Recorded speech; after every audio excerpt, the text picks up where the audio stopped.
Bonjour à tous et bienvenue sur Les Numériques. Ça y est, la conférence Made by Google, c'est terminé. Et comme prévu, les stars de l'événement, ce sont bien sûr les smartphones, c'est-à-dire les Pixel 7 et les Pixel 7 Pro, et puis la Pixel Watch, la première montre connectée de Google. Alors que faut-il retenir de ces annonces? Pour le cas des Pixel 7, ils ressemblent beaucoup à leurs prédécesseurs, les Pixel 6. Ils ont peu ou prou le même design, si ce n'est que cette année, la bande accueillant leur appareil photo est en aluminium et non plus en verre. On note que si le Pixel 7 Pro est très légèrement plus lourd que le Pixel 6 Pro, le Pixel 7 s'allège un peu et passe à 197 grammes. Dans les deux cas, on a affaire à des smartphones imposants. Et si on parle d'écran, on a droit pour le Pixel 7 Pro à une dalle OLED de 6,7 pouces, comme l'an dernier, mais annoncée un petit peu plus lumineuse, et c'est une dalle LTPO qui monte jusqu'à 120 Hz. Le Pixel 7, lui, est un petit peu plus petit avec son écran de 6,3 pouces OLED également, mais au taux de rafraîchissement qui se maintient à 90 Hz. Le gros changement ici, c'est la puce qui anime les deux smartphones. Google les équipe du Tensor G2, toujours sa puce maison, mais annoncée moins gourmande en énergie. On a droit à 8 Go de RAM pour l'accompagner sur le Pixel 7 et 12 Go sur le Pixel 7 Pro. Le stockage n'est toujours pas extensible, mais Google ne se contente plus d'une version 128 Go de ses téléphones. Cette année, ils se déclinent tous les deux en version de 156 Go, donc c'est un peu plus généreux. En revanche, si le fabricant promet une autonomie en hausse, ce n'est pas grâce à l'augmentation de la capacité de leur batterie. Celle du Pixel 7 Pro se maintient à 5000 mAh et celle du Pixel 7 est plus petite avec une capacité de 4355 mAh.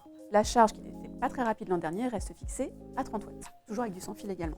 Les Pixels sont des smartphones réputés pour leurs compétences en photo, vous le savez, et comme toujours, le modèle Pro est le mieux loti des deux. Il conserve sur le papier l'équipement du Pixel 6 Pro, avec un capteur principal de 50 mégapixels, un second de 48 mégapixels avec un téléobjectif, et puis un troisième de 12 mégapixels avec un ultra grand angle. Donc sur le papier, tout semble identique, mais on repère quelques nouveautés. Il y a un autofocus sur l'ultra grand angle, la possibilité de filmer en 4K à 60 images par seconde sur tous les modules photo, et puis un zoom optique non plus par 4, mais par 5. On retient aussi que le module ultra grand angle permet désormais de faire des photos en macro. Donc ça c'est nouveau. Et sur le Pixel 7, il y a peu de changements. On a droit à 2 modules sans téléobjectif, et les deux bénéficient également de la vidéo en 4K 60 fps. Pour le reste, Google promet un mode vision de nuit plus rapide, donc ça c'est intéressant, une fonction skin tone plus précise pour respecter les carnations, et un mode unblur supposé capable de supprimer le flou sur l'intégralité d'une photo et non plus sur le visage. Donc finalement, au vu de ces deux smartphones, on remarque des changements certes intéressants, mais pas très spectaculaires, qui font en fait de ces Pixel 7 des sortes de Pixel 6S, on peut les qualifier comme ça. Mais là où on est agréablement surpris, c'est du côté du prix. Car contrairement à une autre marque américaine dont on ne citera pas le nom, Google n'augmente pas ses tarifs. Les Pixel 7 coûteront donc exactement le prix des Pixel 6, c'est-à-dire 649 € et 899 € respectivement, en version 128 Go. Le modèle Pro a même droit à une offre de précommande qui lui permet d'avoir avec lui une Pixel Watch offerte pour l'achat du smartphone. Ce qui nous amène directement à cette montre connectée, c'est la première de Google. Donc on parle de la Pixel Watch. Le design vous le connaissez déjà puisque Google l'a montré il y a à peu près 6 mois. On a donc droit à un cadran rond de 41 mm avec des bordures qui n'ont pas l'air très fines, avec un écran AMOLED doté d'une fonction Always On et avec de tailles de bracelet. La montre tourne bien entendu sous Wear OS 3.5 puisque c'est le système d'exploitation de Google et avec la puce Exynos 9110 de Samsung. On a droit à toute une palette de capteurs qui permettent de mesurer la fréquence cardiaque, le taux d'oxygène dans le sang, de réaliser aussi des ECG.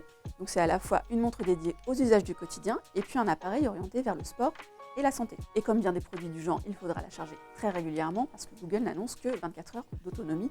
On espère que la promesse sera au moins tenue. Vous n'êtes pas sans savoir que fin 2019, Google a annoncé le rachat de Fitbit pour la coquette somme de 2,1 milliards de dollars. Cette Pixel Watch signe l'intégration du spécialiste des montres et bracelets connectés, puisque non seulement elle va être fournie avec 6 mois d'abonnement au service Fitbit Premium, mais elle exploite aussi les algorithmes de Fitbit pour tout ce qui tient à l'analyse des données cardiaques, du sommeil ou encore du sport. Pour ceux qui connaissent Fitbit, on retrouve par exemple les minutes en zone active pour suivre les calories dépensées et le temps passé à vraiment bouger dans la journée. On remarque en revanche qu'on n'est pas du tout sur le même positionnement par exemple qu'une Apple Watch Ultra, puisque la montre n'est pas orientée vers les sports les plus extrêmes.